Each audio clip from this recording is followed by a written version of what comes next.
தமிழகத்தில் முருகனுக்கு பல தலங்கள் இருந்தாலும் குறிப்பிட்ட 6 தலங்கள் படை வீடாக கருதப்படுகிறது. போர் புரியச் செல்லும் தளபதி படைகளுடன் தங்குமிடம் படைவீடு எனப்படும். அவ்வகையில் சூரனை வதம் செய்ய முருகன் படையுடன் தங்கிய தலம் திருச்செந்தூர் மட்டுமே. ஆனால் மற்ற தலங்களையும் சேர்த்து 6 படை வீடு என்கிறோம். வறுமையில் வாடுவேயாரிடம் வள்ளல் இருக்குமிடத்தை சொல்லி வழிகாட்டுவது அக்கால வழக்கம். அந்த வகையில் அமைந்த நூல்களை ஆற்றுப்படை என்பர். இவ்வாறு பக்தர்களின் குறைகளை போக்கும் வள்ளலான முருகன் 6 தலங்களில் அருள் புரிகிறார் என சங்கப்புலவர் நக்கீரர் நூல் இயற்றினார்.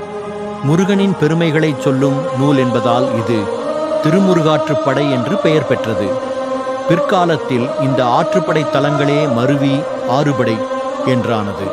அவர் பாடிய வரிசையிலேயே 6 படை வீடுகள் அமைந்துள்ளது.